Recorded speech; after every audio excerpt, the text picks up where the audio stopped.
Edit filenya dulu nih. Ada nih. Bentar sih. Ji dokter.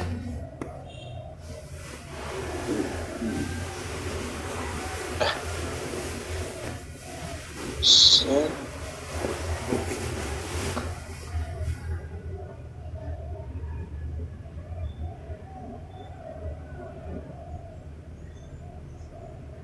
Kelihatan nggak? Terlihat dokter. Kelihatan dokter. Kalau sekarang terlihat nggak? Terlihat dokter. Oke. Tunggu.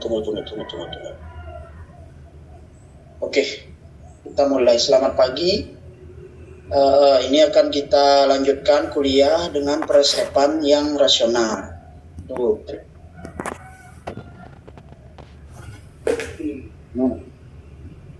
Ini yang pertama kita akan bahas peresepan yang rasional itu jika memenuhi beberapa persyaratan mencakup. Nah, nulis resep. Sebelum nulis resep kalian juga harus tahu deh. Sebenarnya ini kan bukan template ya deh ya. Template misalnya ada yang pertama tuh ada kayak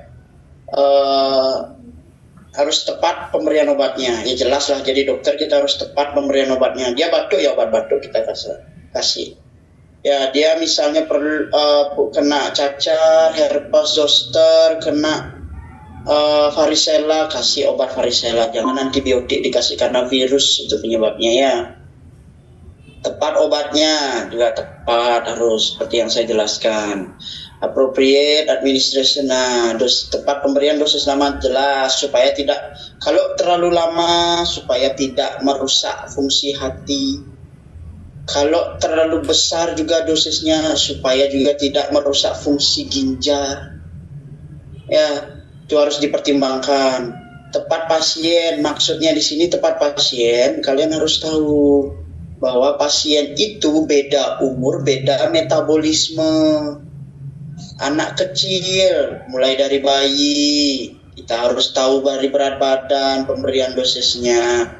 Dewasa, mulai lagi dari remaja, naik setelah bayi, balita, remaja, dewasa, orang tua, itu yang berbeda dengan kita lagi metabolismenya ya. Lalu pemberiannya itu harus tepat informasi. Informasinya diberikan setelah makan, setelah minum, harus dihabiskan, boleh di stop, kapan di stop, itu harus kalian gini ya. Dan yang paling penting juga, kalian harus ngasih tahu ke pasiennya, Bu, Ibu, saya mau kasih obat yang biasa saja, apa yang paten alias yang mahal gitu. Ya, tepat biaya, kalian harus tahu.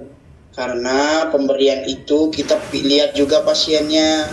Kalian kasih yang paten, pasien nebus obat, malah nambah sakit, stroke dia bayarnya gitu ya. Jangan sampai kayak gitu. Lanjut ya. Udah paham sampai sini? Ada pertanyaan? Nggak ada? Sudah dokter. Nah, oke. Dokter. Oke, lanjut. Resep. Nah, di sini bisa ditulis dari permintaan tertulis dokter atau dokter gigi, bisa juga dokter hewan kepada farmasi untuk menyediakan dan menyerahkan obat kepada pasien sesuai dengan peraturan perundang-undangan yang berlaku. Di sini resep merupakan perwujudan akhir dari kompetensi dan plus pengetahuan dan juga plus keahlian dokter dalam menerapkan pengetahuannya dalam bidang farmakoterapi yang mengaitkan obat dengan variabel penderita. Ya, di sini ini yang saya bilang, dokter itu harus berkompeten, berknowledge, berpengetahuan, ya, dan keahlian. Keahlian itu bisa dengan seni. Setiap dokter itu punya seni cara pengobatannya, ya. Jadi kalau datang ke sini berbeda, misalnya kok antibiotik ini saya dikasih bukan antibiotik yang manapun bisa. Misalnya saya ngasih penisilin karena ada rada pada tenggorokan, karena kan bisa penyebabnya 2 streptococcus atau staphylococcus bakterinya. Tapi Itu yang paling bagus ya penisilin. Tetapi dokter ke sana kok cephalosporin dikasih? Iya, karena cephalosporin juga broad spektrum, spektrum luas. Jadi bakteri gram negatif, bakteri gram positif itu bisa diobati gitu. Jangan kalian wah di sini penisilin yang benar sebenarnya obatnya. No. Setiap dokter punya seni ya. Kita lanjut. Nah, resep disebut juga formula Medicaid, terdiri dari formula official. Nah, resep ini tercantum dalam farmaku atau buku lain. Nah, di dalam buku-buku tuh ada yang sudah terstandar resepnya ya, misalnya amoxicillin ini. Nah, kalau formula nah ini resep yang ditulis dokter ini yang saya bilang nggak bisa resep standar yang misalnya kalian beli buku dari buku farmakologi ISO itu dipakai karena apa, dokter itu punya seni, nggak bisa ya harus punya dia seni sendiri, tidak bisa disamakan dengan resep standar gitu. Sampai sini ada yang paham? Sudah lanjut saja. Paham, Ya. dokter. Nah, di sini komponen resep menurut fungsi ada remedium kardinal, bahan atau obat yang berkhasiat utama. Nah, ini yang obat utama yang harus kalian gini. Remedium itu obat ya. Remedium adjuvan itu bahan atau obat yang menunjang bekerja bahan obat. Ingat, ngasih obat utama, jangan ngasih obat yang punya interaksi sama obat utamanya. Nanti tergeser dari albumin atau dari reseptornya, malah obat utamanya ya nggak kerja. Sama seperti yang saya bilang, berikanlah bahan atau obat yang menunjang. Misalnya PPI bekerja baik dengan adanya sukralfat misalnya.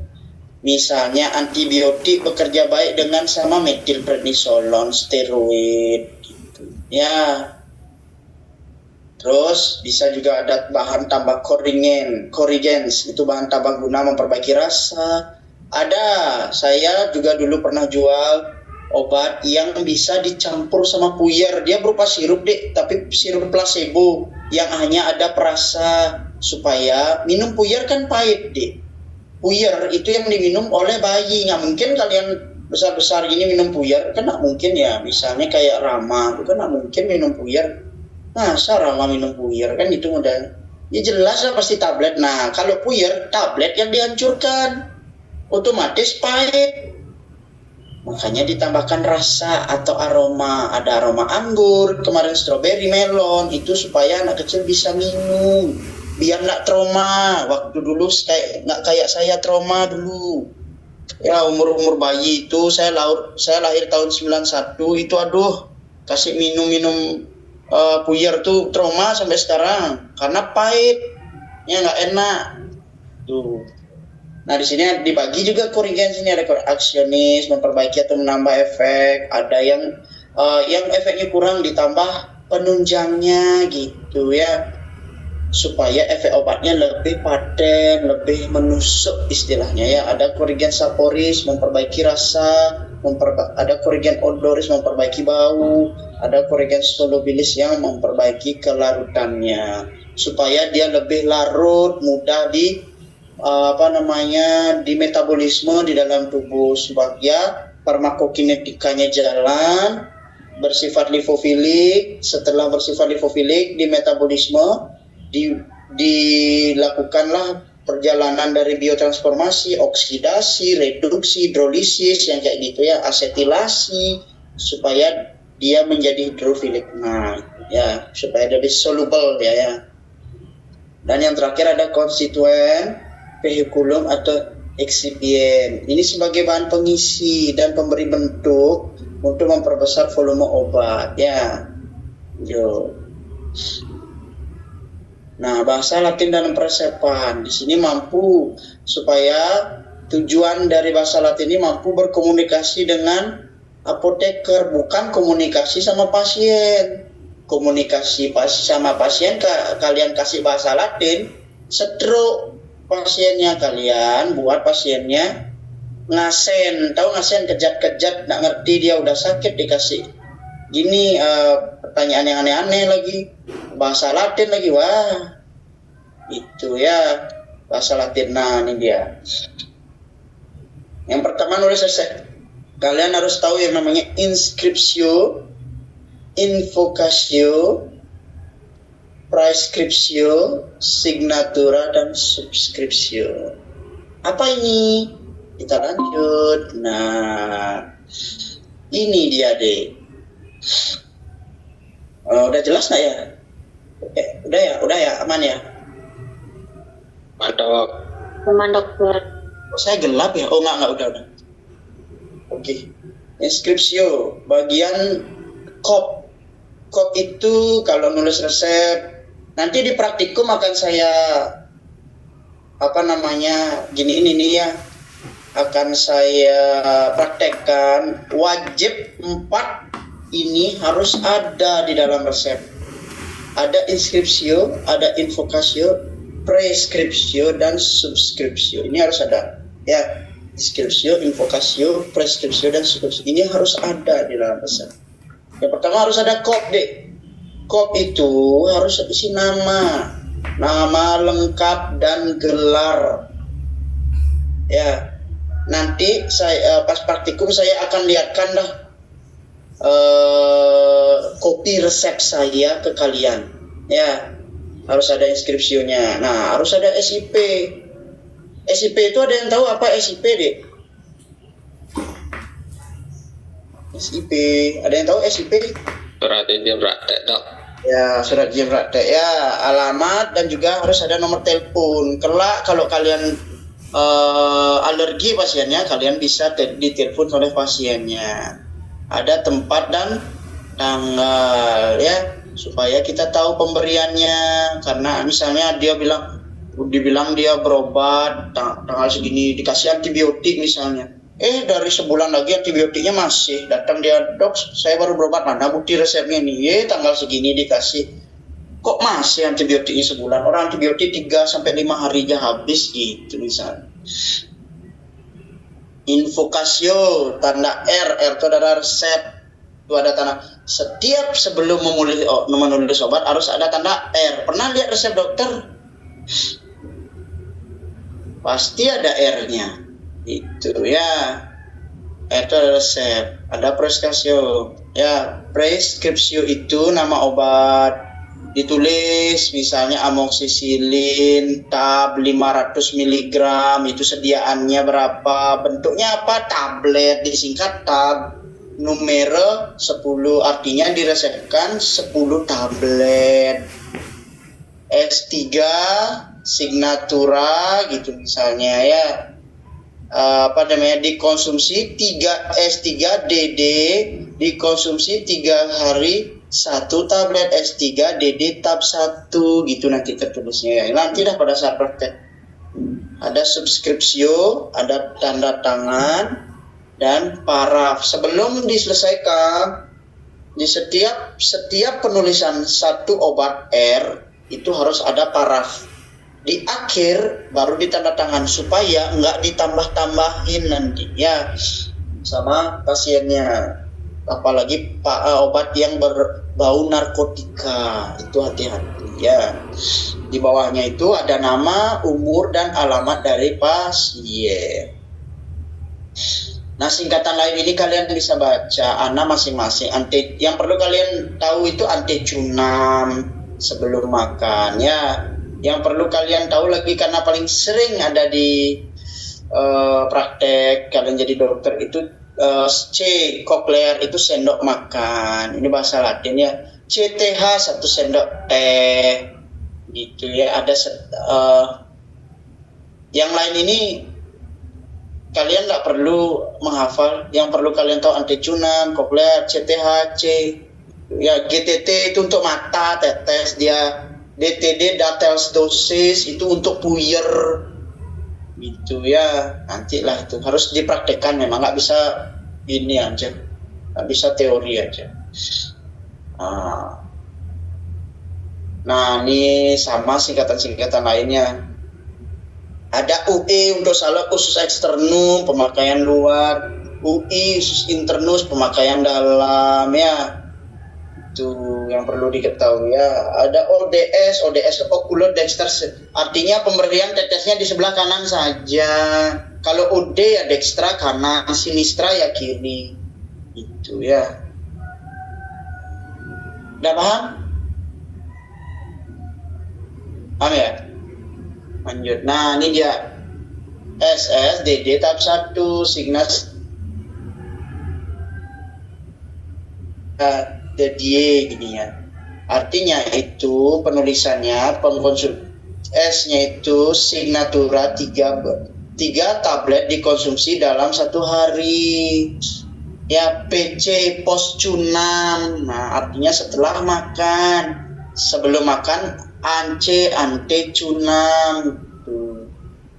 Ya, udah paham? Nah, ada pertanyaan lagi? Kayak sini? Udah ada di sini. Setelah lihat ini, tidak ada pertanyaan. Belum ada dokter.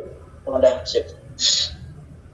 Nah, ini singkatan dah, kalian lihat ini nanti ya. Nanti pada saat praktek bisa kok buka slide ini biar ngerti. Ya, singkatan. Kalau 1 ya unum 2. Ini cuma bahasa Latin aja. Nggak semua bahasa Latin itu nggak kita pakai ya. Misalnya kita minumin 3 tablet yang nggak tulisnya tria juga. Nah, 3 ya ditulis gitu. DD tab 1 ya ditulis nggak unum gitu. Susah nanti baca apoteker ini ya. Nggak usah dan ini. Tapi ya nice to know. Ada dosis banyaknya suatu obat yang dapat diberikan kepada seorang pasien, baik untuk dipakai sebagai obat luar, obat dalam maupun obat luar. Ya. Nah, dosis dewasa yang saya bilang beda-beda ya. Dosis untuk pemakaian pasien dewasa. Dosis lazim, dosis obat yang memberikan efek terapeutik pada penderita dewasa. Ya, kalau CTM, klorpenolamin maleata itu antihistamin, anti alergi untuk dewasa 6 sampai 16 mg per hari. Ini nanti dikalikan kilogram. Tapi karena udah dewasa, pakai ilmu hutan rimba jadi istilahnya. Ya, karena udah dewasa 1 sampai 2 tablet per harinya sudah kok itu 6 sampai 16 mg. Ya, ada dosis maksimum misalnya anti alerginya CTM-nya 40 mg per hari ya, dosis maksimum tuh. Sehari bisa sampai 6 sampai 10 kali lah paling banyak. 6 lah paling banyak. Jangan terlalu gini, nanti overdosis, intoksikasi medisin nanti kaliannya jadi keracunan obat. Nih. Arti sendok yang tadi saya bilang, C ini sendok makan. Sendok makan yang kalian pakai itu 15 cc, 15 ml ya. Ya. Jadi kalau kalian ngasih bayi, dok berapa bayinya saya kasih ini? 1 sendok makannya overdosis, mabus rusak fungsi hatinya. Ya. Sekarang ada sendok bubur, Cochlear Cultis, ini jarang 8 cc. Kalau di resep, kalau saya nulis itu C, kalau memang mau 15 ya C saja, C1, artinya 1 sendok makan.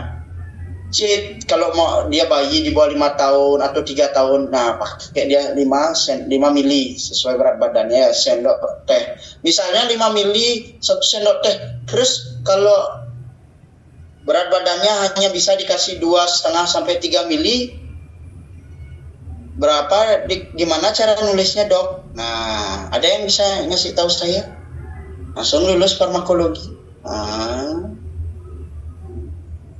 Nggak ada? Nggak ada ya? Ada, oke. Jadi kalau nulis CTH itu kan mungkin kalau 3 mili kan atau 2,5 mili, jadi nulisnya pakai angka 2,5 atau enggak pakai bahasa Latin tadi uno yang kayak gitu tapi kan kasihan farmasinya stres nanti dia baca gitu. Jadi nulisnya 2,5 mili ya, jangan CTH lebih, nanti dibaca sama apotekernya ya. Nah, ada yang namanya sendok besar 10 mili, sendok kecil 5 mili. Nah, itu kalau sendok takar namanya deh ya, yang ada kalian beli pada resep gitu ya. Sendok takar. Sampai sini ada yang mau bertanya? Nggak ada? Saya gas lagi ya. Ini adanya pulvers. Gimana ya saya baca? Pulvers. Kalau saya baca disingkat sih biasanya pulv gitu ya. Ini serbuk yang dibagi dalam bobot yang kurang lebih sama dibungkus dengan kertas. Ini yang saya bilang puyer. Ya, intinya bahasa Indonesia puyer. Tuh ya. Dok, kok bisa puyer? Padahal tulisannya pulvers. Pokoknya begitu. Puyer. Oke, saya nggak tahu kenapa lahir pulvers tuh. Mungkin dari bahasa Latin, itu ya bahasa Belanda. Sama kayak bahasa Belandanya operasi di Oka. Pernah dengar Oka? Ruang Oka. Nggak pernah? Pernah dokter. Pernah dokter. Tahu singkatan Oka? Kamar operasi dokter. Operation Kamare. Itu ya. Itu artinya ruang operasi dalam bahasa Belanda. Kok bisa bahasa Belanda nyiptain itu? Enggak tahu. Kalau yang itu saya nggak tahu beneran ya. Jadi mungkin dah Tuhan nyiptain itu ya. Oke, nah nih inseksio, subscripsio itu udah lengkap di sini ya dek ya. Ada kodnya, ada alamat SIP, alamat nomor telepon. Oke, mantap, sudah lengkap. Cek, ada tanggal deskripsinya. Ya, invokasi udah, inskripsi udah. Nah, sekarang preskripsionya nggak dilihat. Amoxicillin yang saya bilang sediaannya 500 mg, bentuknya tablet, numeronya dikasih dia berapa itu? 12 tablet. Ya, 12 apa 10 dek? Amoxicillin ini dari numeronya 12 kan? Iya 12 dokter. Ya, 12 S3 DD tab 1. Artinya signatura 3 tablet dihabiskan dalam satu hari, dikonsumsi 3 kali sehari dalam untuk 1 tablet. Ya. Amoxicillin antibiotik asam mefenamat sediaannya berapa? 500 mg. Bentuknya apa? Tablet. Bentuknya banyak, ada yang tablet, ada yang kaplet, ada yang kapsul. Tuh ya. Nomornya 12 juga dikasih. S3 DD tab 1. Jadi sehari minum 3 kali 1 tablet. Ada tulisan paraf itu artinya. Ada tulisan juga paraf di bawah paraf. Nah, paling bawah itu mestinya ada tanda tangan dokter biar tidak ditambah-tambah oleh pasien. Yang namanya Made Sableng ini ya. Kenapa harus Made Sableng ini ya? 27 tahun, jalan lengah katanya. Jalan lengah ya. Oke, lanjut. Ini namanya puyer.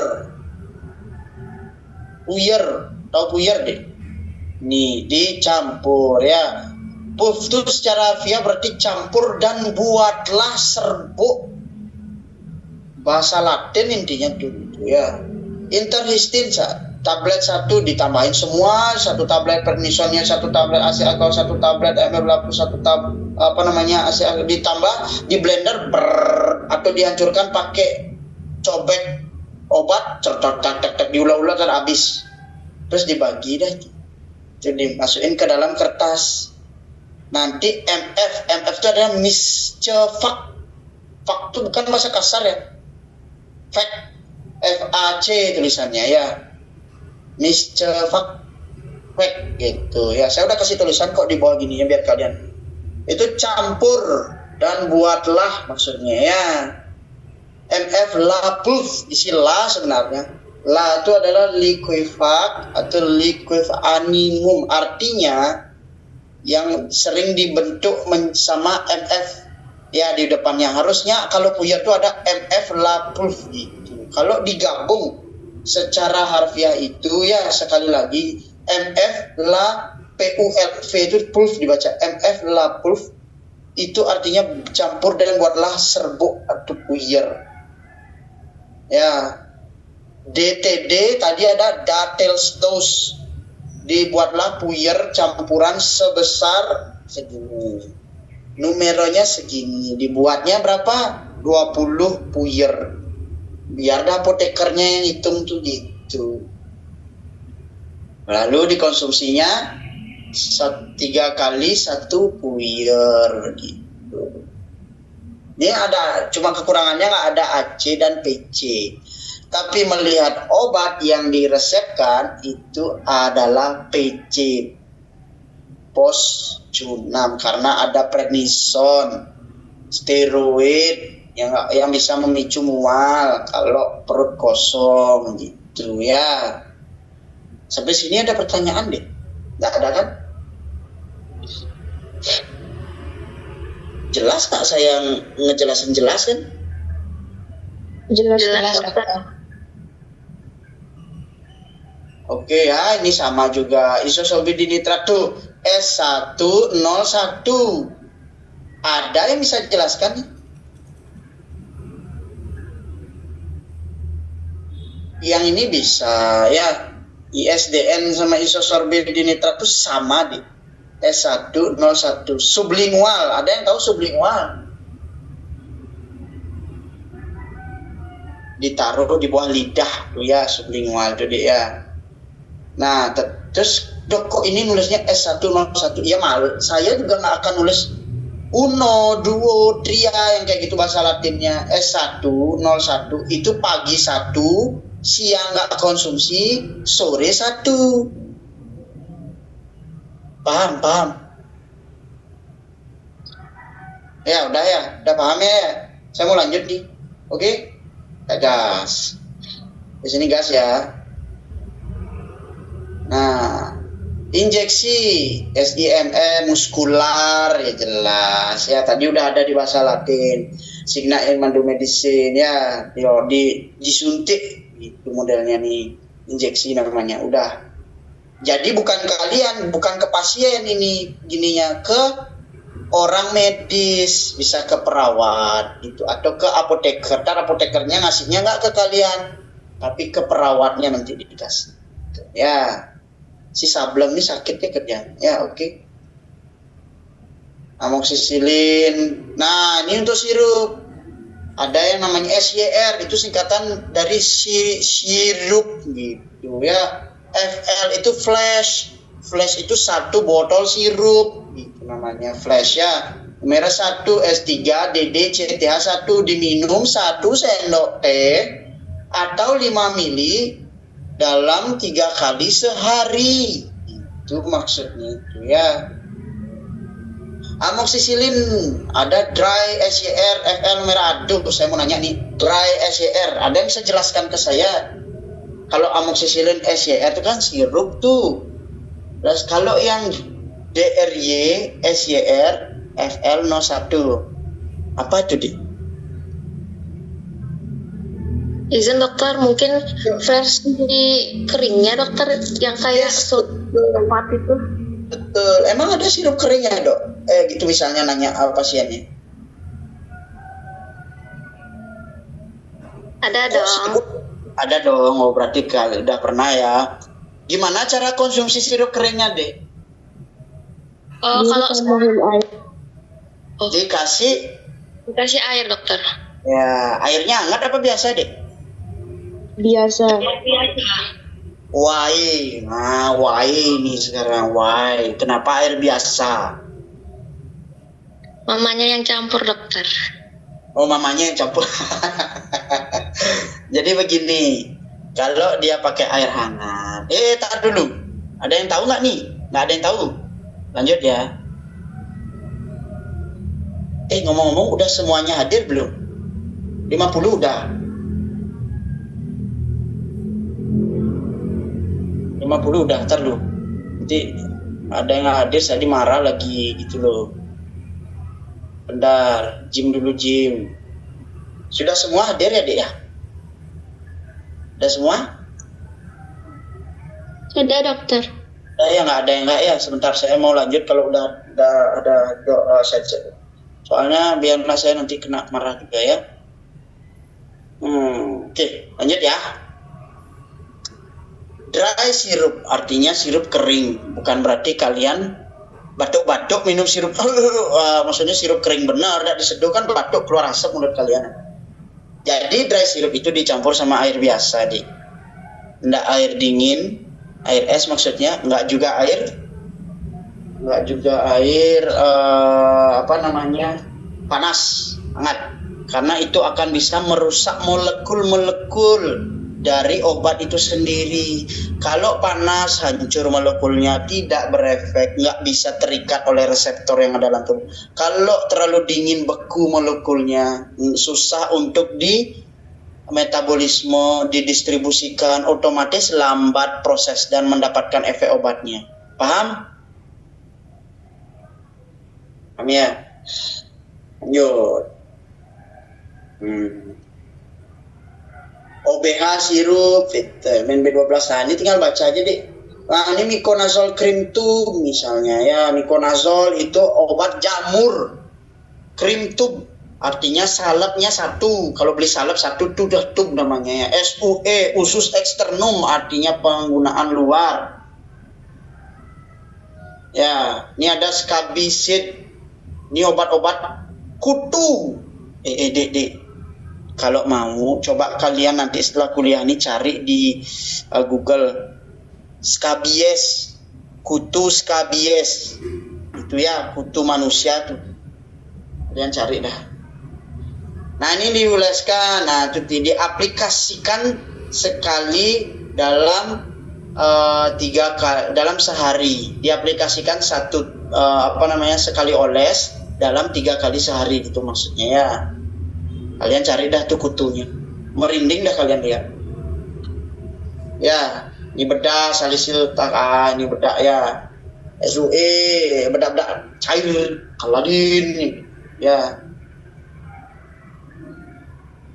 Oralit saset. Nah, itu di Adlibit dikonsumsi ya, diminum, artinya sekali minum itu ya. Nah, lanjut, resep dapat alami pengulangan, iteration atau iter disingkatnya ya. Kecuali resep yang mengandung narkotika. Resep yang mengandung narkotika itu harus datang lagi ke dokternya supaya dokternya bisa mengidentifikasi perlu atau enggak lagi dilanjuti obat narkotika. Ya, kalau iter 1 kali resep bisa ditebus 2 kali saja. Iter 2 kali resep bisa ditebus 3 kali saja ya. Kalau iter seru, tanda seru berarti resepnya boleh ditebus terus menerus. Simpel aja itu dia. Ingat. Iter 1 berarti bisa sekarang ditebus dan lagi sekali, artinya 2 kali. Iter 2 sekarang, besoknya lagi 2 hari boleh ditebus gitu model. Bisa baca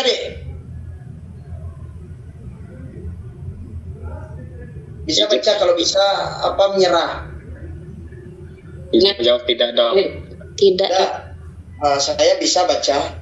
Sekarang saya bacanya yang pertama Lipron itu yang bisa saya baca, Sumagesi, sisanya nggak bisa menyerah. Ya, ampun dah. Siapa sih yang berprinsip dokter tuh tulisannya harus jelek? Siapa? Begini tuh buat stroke kalian baca ya, jangan ya. Kalian nggak jengkel baca gini? Jengkel pasti kan? Jengkel. Nah, nih ada yang bisa baca nih. Nggak bisa, ya udah saya bantu deh. Yang pertama Skabimed. Ya, Skabimed tuh SUE. Skabimed krim. Nih Ratu Betara. Ya. Nah, yang sebelah kanan nggak tahu, jujur dah apa itu. Nah, kalau yang sebelah kanan tahu di bawahnya aja, statin tuh obat jamur, flagostatin kayaknya tuh ya. Obat jamur kayaknya apa itu tulisan itu.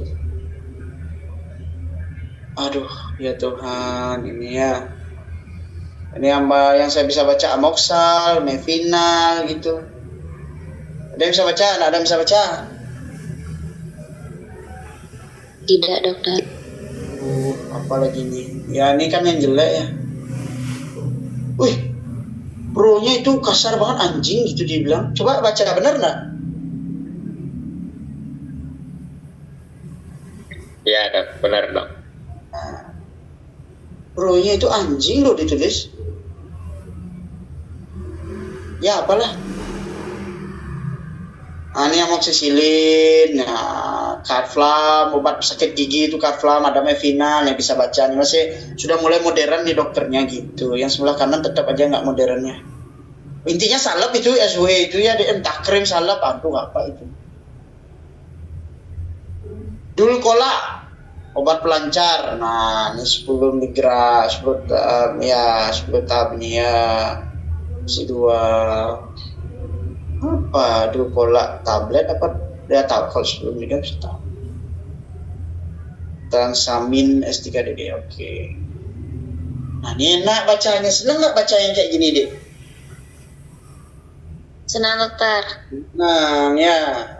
Tuh, ya, tinggal bacanya nih STT gitu. Sagestam, obat tetes tuh ya, flash S3, DD, GTT, ADS, berarti ditetesnya 3 kali. Sekali tetes kanan dan kiri gitu ya. GTT itu tadi ada di bahasa Latin. Nah, itu tadi ada amoxicillin 500. Nah, ini dibuat puyer nih ya. Masukin 10 tablet amoxicillin, 10 tablet Dexa, 10 tablet paracetamol, Anda blender. Habis itu dibagi puyer, 10 puyer. Jadi diminumnya satu puyer diminum 3 kali sehari. Ya. Sampai sini paham? Paham? Dokter. Paham ya. Ada yang tulisannya Cefadroxil DSFL01. Ini dokternya agak malas nulisnya. Apa DS tuh?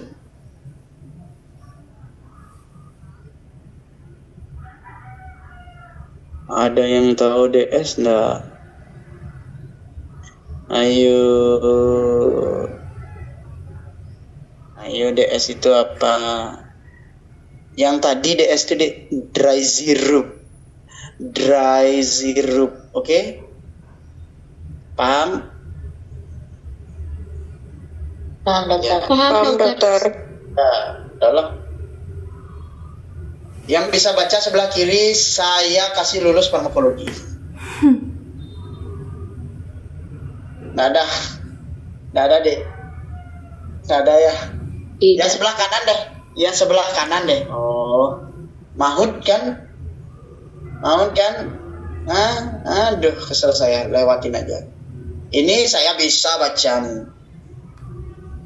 Saya bisa baca ini. Ayo, nggak bisa? Nggak bisa menyerah? Sanmol Cetotaxim dokter. Aduh, ini guru saya loh, Dokter Alit loh. Dokter Alit Sudarsana nih guru saya dulu waktu. Wah, udah hilang beliau ini, udah pensiun nih. Ini masih udah bagus. Cefotaxim injeksi nomor 3. Ini waktu koas saya yang baca nih, Dek. Dokter Alit ini. Dulu saya kan koas di Sanjiwani, Gianyar. 2 tahun saya di sana. Nginep saya di sana 2 tahun, Dek. Saya mulai-mulai. Nih, kangen saya nak Dokter Alit ini. Oke.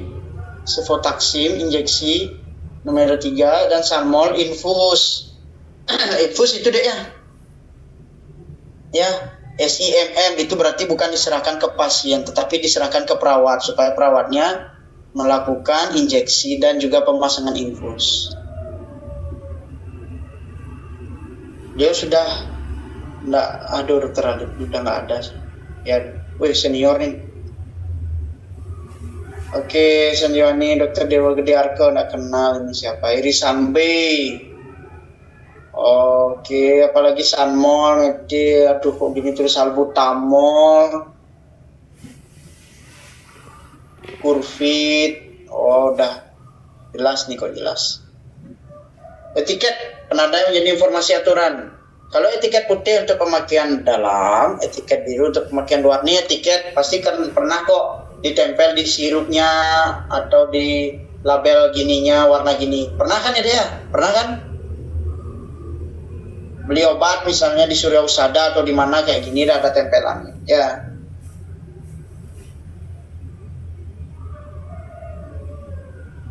Ini tinggal kalian lihat sediaan bentuk-bentuk obat ya. Ini juga obat-obatan, contoh-contoh ada kalsium CDR, ester C, apalah itu. Ini sirusamol, hafilin sirup, ada teofilin sebagai bronkodilator ini ya untuk asma nih. Dextra ini obat batuk kering nih yang isinya dextrometorphan. Ya, ini tablet itu salbutamol inhalasi itu zret gitu ya. Ada mikrola, ini dimasukin ke pantat, dipencet cerot, baru mau keluar akhirnya. Karena katos BAB-nya keras. Karena nak makan serat kalian itu ya, makannya serat supaya BAB-nya lancar. Betadine kumur, ini jangan ditelan deh. Ya, ada yang nelan betadine kumur seumur hidup kalian. Listerine juga jangan ditelan. Ya, itu keras, nanti merusak lambung, keluar busa kalian nanti ya, mulutnya racunan nanti. Nah ini ampul gentamicin, ampul itu ada, ini infus, yang itu sama sediaannya ampul ya, sama-sama. Oke. Latihan ya, sebenarnya ada latihan sih sebenarnya deh. Iya, kalau boleh buat. Ya ini tinggal baca juga. Ini untuk penulisan resep MF Lapuf yang kayak gitu untuk resep kapsul. Apalagi namanya tetes mata GTT ODS okulasi destra sinistra gitu. Ya. Tinggal gini CTH C itu harus. Nah, ini sebenarnya ya untuk besok sih sebenarnya untuk pusat ketemu lagi buatkan resep nani. Ini untuk ketemu sih sebenarnya dia harus dengan praktek sebenarnya. Itu Bekomset cap nomor 15 S3 DD Cup 1 AC berarti anti cunam sebelum makan obatnya. Ya udah lanjut nih daftar. Oke deh, ada pertanyaan enggak? Jelaskan ya deh ya. Siap nggak kalian untuk praktikum sama saya nanti?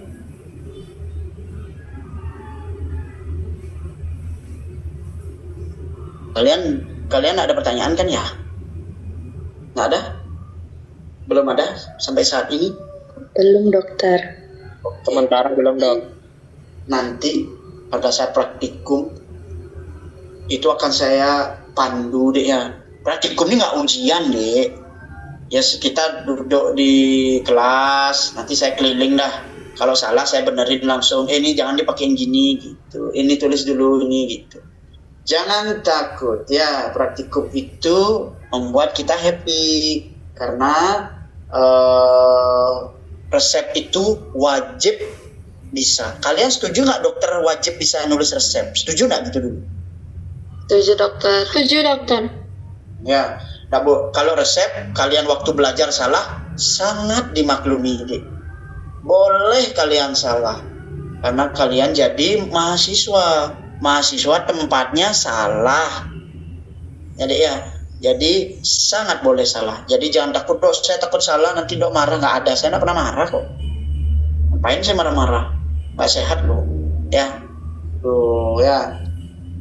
Lalu nanti pada saat kalian praktek jadi dokter nggak ada toleransi deh. Salah kalian resep, salah kalian hukum yang nunggu kalian. Pengacara, lawyer itu yang nunggu kalian. Ya, makanya salahnya boleh di mahasiswa aja. Paham? Paham ya? Paham, Dok. Baiklah, karena ini gimana? Bentar, saya mau stop sharing dulu ya. Gimana cara stop sharingnya? Gimana cara stop sharing?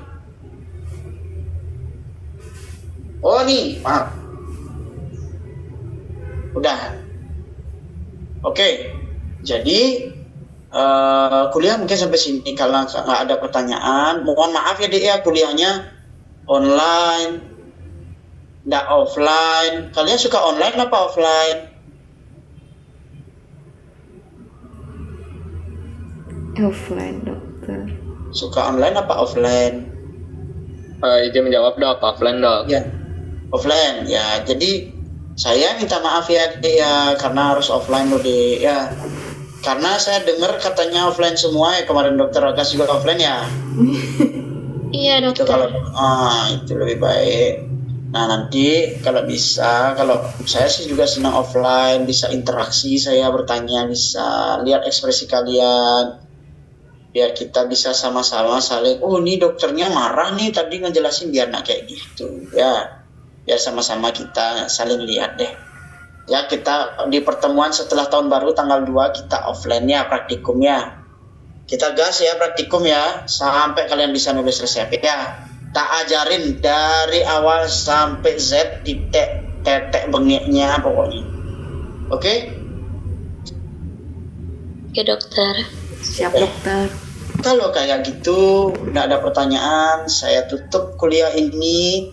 Terima kasih sudah mau mengikuti perkuliahan. Rara ya, Rara mana Rara? Iya dokter. Ada yang nggak hadir? Ini semua hadir kan? Online sih wajib hadir semua. Ya nggak, misalnya sibuk nggak apa-apa lah, yang penting hadir aja. Misalnya nggak gini bisa ditanyain ke teman-teman yang ngerti gitu. Yang penting hadir semua ya. Hadir semua dokter. Oke, siap. Oke deh, kalau kayak gitu kuliah saya tutup. Terima kasih sudah mengikuti dengan baik. Saya tutup dengan Prama Santi. Om Santi Om. Selamat pagi dan selamat beraktivitas.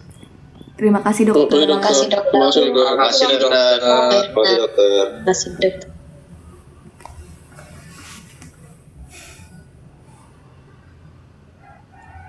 Semuanya. Bagi semuanya. Selamat pagi dokter. Selamat pagi dokter. Pagi dokter. Dokter sudah menjelaskan beberapa Pagi dokter. materi yang saya mau selesaikan. Oke, saya dapat undang-undang kefarmasian ya sama promosi obat. Ada beberapa hal yang mungkin orang-orang tidak emang untuk berdiskusikan terkait salah satu materi saya, terutama promosi obat ya. Tapi nanti kita coba akan bahas lebih dalam ya. Seperti biasa saya minta kita interaktif. Jadi saya sudah buatkan Slido. Jadi yang mau menjawab ntar bisa lewat Slido ya.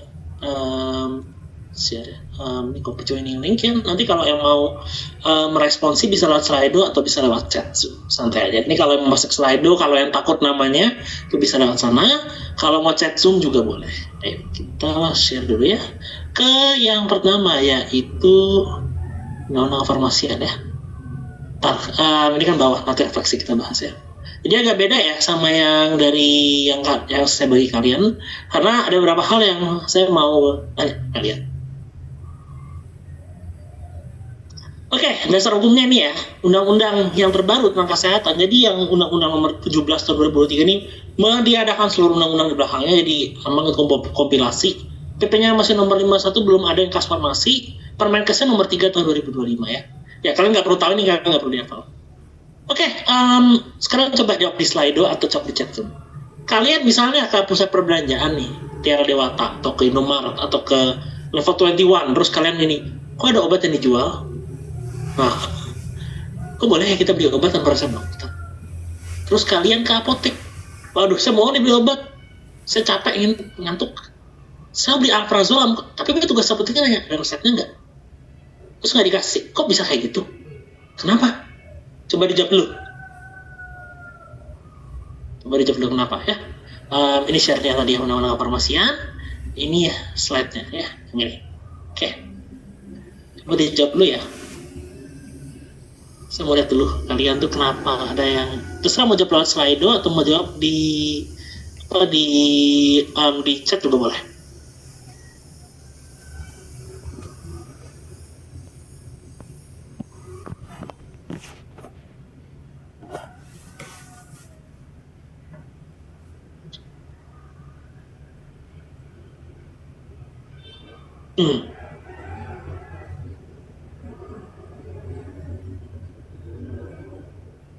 Oh bisa ya, ada obat yang boleh. Karena ada penggolongan jenis obat dong. Oke, apalagi?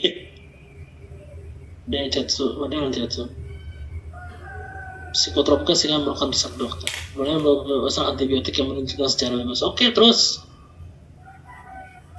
Tergantung jenis obatnya dokter. Oke, terus.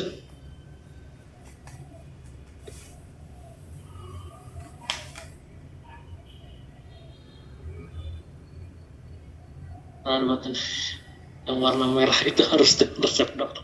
Yang warna merah, oke.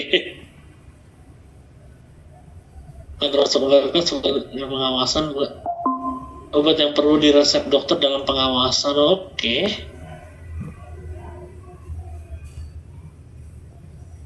Gantung jenis obatnya dokter, oke. Ada beberapa besar bebas, ada obat yang perlu dengan resep dokter. Ya kenapa?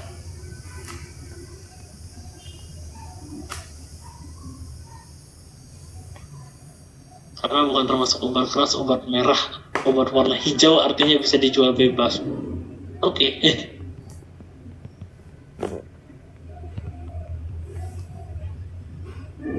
Boleh dok, karena ada penggolongan yang sempat menggunakan psikotropika menggunakan resep dokter. Oke, luar biasa. Ya. Oke, nanti kita lanjut ya. Kita kembali ke screen share yang saya ini ya. Kalian berarti sudah belajar penggolongan jenis obat ya, berarti nanti kita penggolongan jenis obatnya akan singkat aja, kita nggak akan banyak ya. Nah, penggolongan jenis obatnya, oke.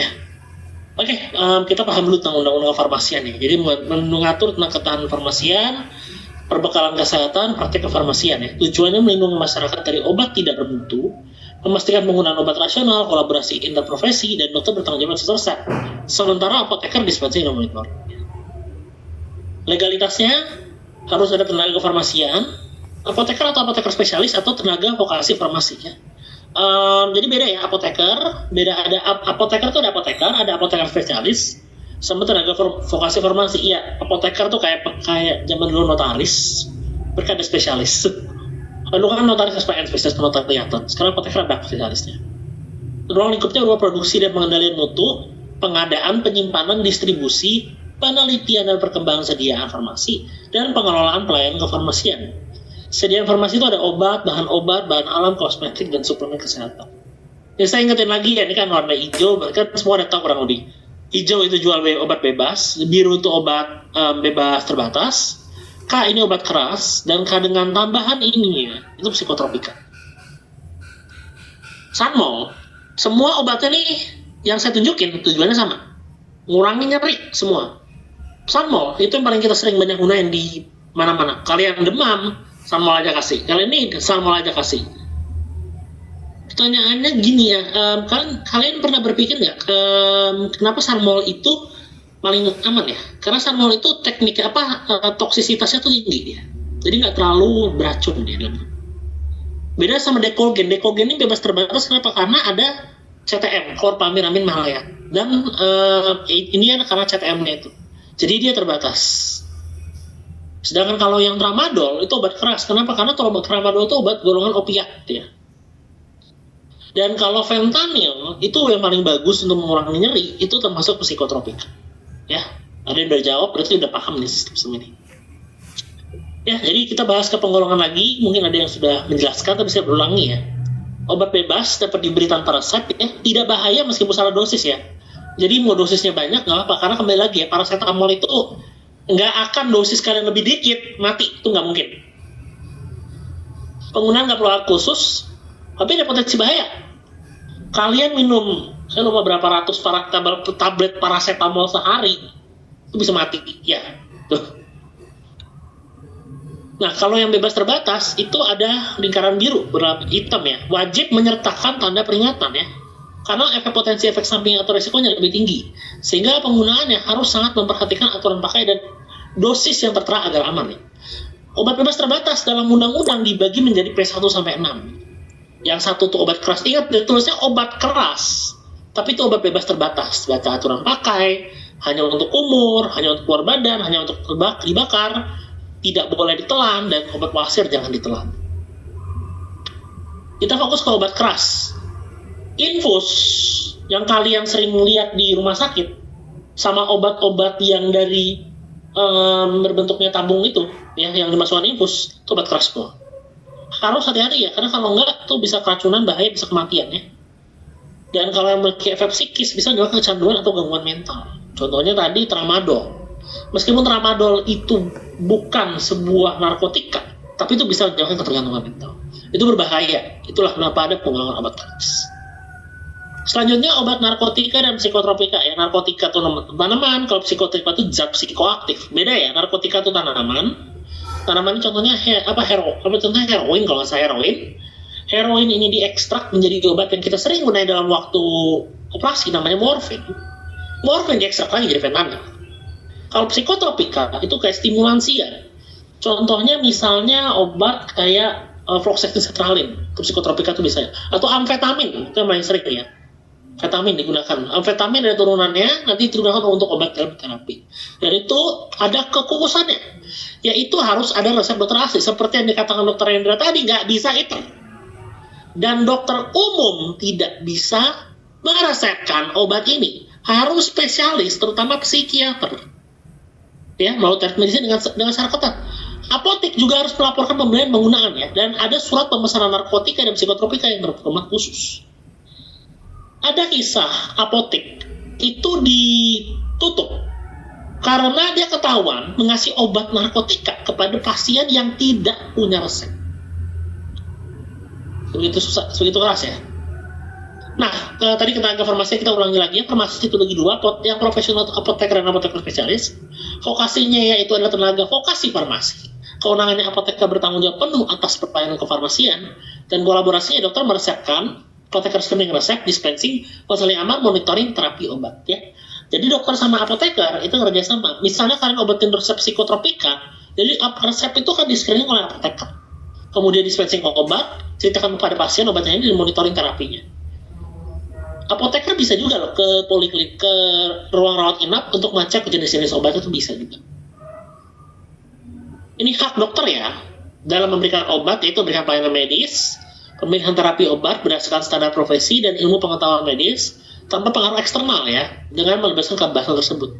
Dokter memiliki kewenangan penuh dalam mendiagnosis penyakit dan menuliskan resep obat yang sesuai dengan kebutuhan medis pasien. Dan dokter mendapatkan perlindungan hukum ya, meskipun kita kasusnya dokter Ratna sepertinya kurangnya perlindungannya, tapi tetap aja dokter mendapatkan perlindungan hukum ya, yang menjalankan praktik pemberian obat sesuai dengan SOP. Tapi ada kewajibannya, dokter wajib penjelasan ya, memadai ya, diagnosis, indikasi, penggunaan obat ya, wajib merumuskan resep secara jelas, dan harus memastikan obat yang diberikan izin edar resmi melalui uji klinik yang sah, dan wajib mencatat jenis, dosis, dan instruksi penggunaan obat dalam rekam medis pasien sebagai bentuk pertanggungjawaban hukum dan medis. Nah, jadi kalau ada antibiotik boleh nggak? Jawab langsung aja. Boleh nggak kalau ada misalnya keluarga nanya, beli antibiotik di warung, sebenarnya boleh nggak sih? Jawab langsung aja. Boleh nggak? Tidak, dokter. Kenapa? Tidak boleh dokter. Tidak boleh. Tidak boleh dokter. Jadi kenapa antibiotik nggak boleh? Coba, selain obat keras, kenapa antibiotik tidak boleh dijual bebas? Selain obat keras, kenapa antibiotik tidak boleh dijual bebas? Coba jawab di slide dulu ya pertanyaannya. Selain obat keras, mengapa antibiotik tidak boleh dijual secara bebas? Coba jawab di slide dulu, boleh jawab di chat Zoom. Menurut kalian, kenapa antibiotik tidak boleh dijual secara bebas selain alasannya obat keras? Kenapa antibiotik tidak boleh dijual di warung selain obat bebas? Kenapa antibiotik tidak boleh dijual ke warung? Izin menjawab dokter. Ya. Untuk mencegah resistensi antibiotik. Resistensi. Kenapa resistensi bisa terjadi? Nanti kalian akan belajar sebenarnya. Ya, resistensi betul. Intinya udah jawab ya. Menyebabkan resistensi. Oke, ini banyak kan ya. Oke, udah jauh resistensi menyebabkan kayak resisten. Resisten kenapa sih bakteri itu bisa resisten? Jadi ya itu bakteri itu bisa berevolusi kayak manusia. Contohnya antibiotik pasti kan beta lactam contohnya. Bakteri bisa bekerja beta lactam masih gitu. Ya, resiko pengguna. Oke, benar ya. Ya, oke benar ya. Itu ya. Ya, kembali ke slideshow ya. Jadi nggak boleh ya. Tuh. Udah luar biasa paham kalian berarti teman-teman ya. Oke, sanksinya ya. Kalau kalian kena itu bisa kena masalah disiplin, bisa luka berat atau kematian, bisa pidana penjara, atau ganti rugi ya. Ganti rugi pasti pasien mau ganti rugi. Siapa yang mau? Itulah kenapa pengacara perdata pada kaya semua. Tapi pengacara pidana enggak ya, karena kan lawannya negara, pasti males lah. Masalah kayak kematian pasti pidana penjara. Kalau pidana kamu lawan negara, kalau perdata kamu lawan orang. Itu aja sih. Kalau disiplin itu majelis bisa ngatur. Contohnya ya tadi salah dosis yang membahayakan pasien, meresepkan obat informasi tidak lengkap tentang efek samping obat, meresepkan obat di luar kompetensi tanpa indikasi medis, dan menulis resep dengan tulisan tidak terbaca.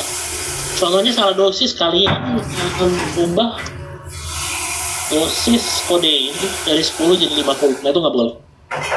Itu bahaya.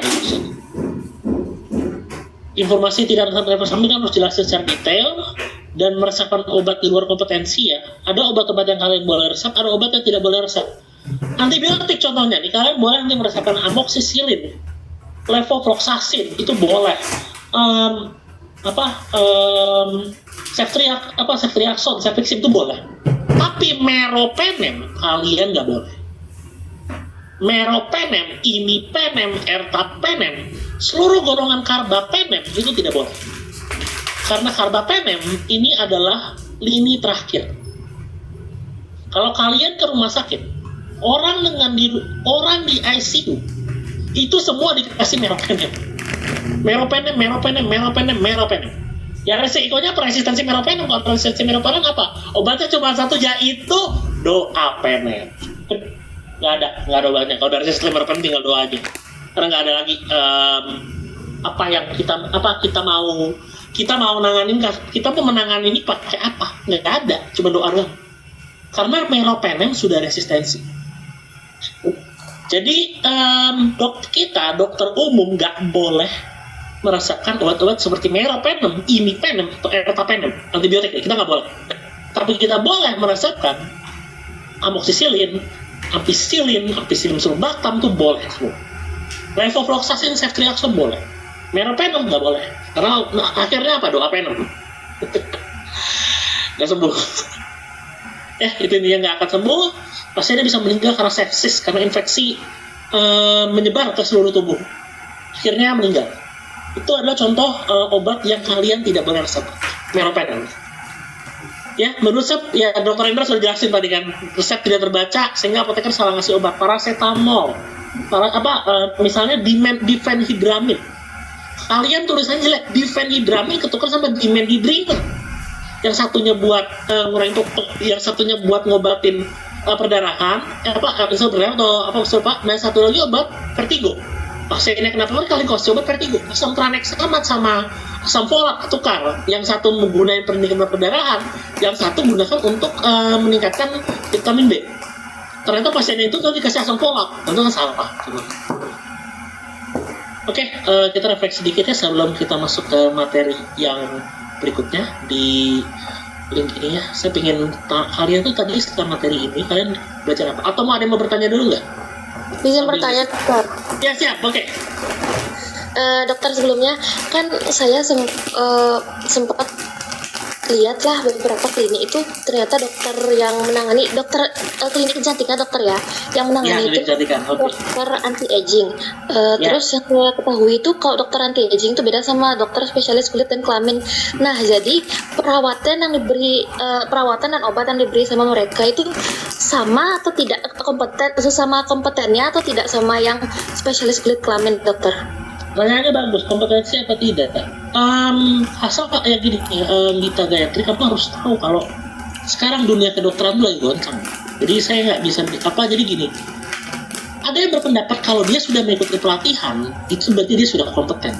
Kan kembali lagi kalau kita bahas lagi kita ke blok pertama, kan ada yang 3A, 4A, 4B. Nah, kalau untuk kecantikan itu masuk ke golongan 4B. Jadi dokter umum itu bisa sebenarnya kecantikan tapi mengikuti pelatihan dulu. Ada pelatihannya. Dokter umum pun bisa akupuntur loh. Asalkan ada pelatihan akupuntur. Terus kenapa ada spesialisasi? Ya emang ada spesialisasi, itu ada kolegiumnya lagi. Jadi apakah beda atau sama? Menurut saya kedua-duanya sama. Bedanya adalah satu yang spesialis kulit, itu dia mengikuti pendidikan resmi selama 4 tahun, yang satu mengikuti pelatihan. Untuk kualitas kembali ke orangnya masing-masing. Jadi belum tentu yang spesialis bagus, belum tentu yang dokter umum pelatihan bagus. Jadi semua tergantung kepada itunya, keterampilan kita. Tapi kalau misalnya legalitasnya, kamu sudah ikut pelatihan. Contohnya adalah kalau kita nggak bicara masalah dokter spesialis kecantikan, kita bicara dokter umum yang baca EKG. EKG kan orang pada bilang yang megang itu adalah dokter spesialis jantung. Tapi kalian mengikuti pelatihan EKG, kalian sudah bisa baca EKG. Kalian dokter umum nih membaca hasil MCU, harusnya okupasi yang baca, atau dokter okupasi bisa. Tapi kalian sudah ikuti perkes, kalian boleh menyimpulkan itu. Jadi kan kembali kompetensi udah ada 4A, ada 4B. Nah yang pelanjutan berpendidikan berlanjutan CME itu 4B. Ada lagi yang mau bertanya? Terima kasih dokter. Ya. Ada yang masih kurang jelas?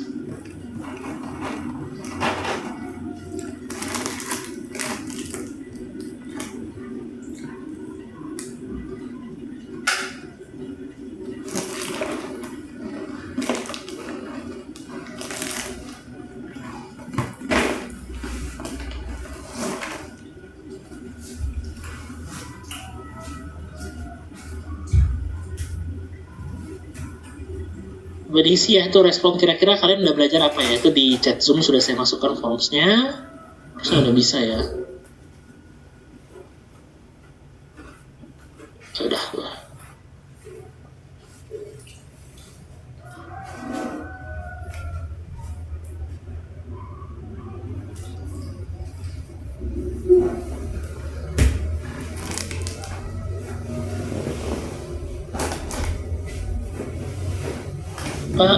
Mungkin saya kasih 15-10 menit ya, kita istirahat dulu sambil kalian ngisi kalian belajar apa. Habis itu kita lanjut ke yang kedua ya, yang materi tentang promosi obat ya. Saya kasih 10 menit istirahat, refleksi dulu kalian belajar apa, baru kita masuk ke refleksi ke promosi obat. Saya kasih nanti jam 8.32 kita lanjut ya.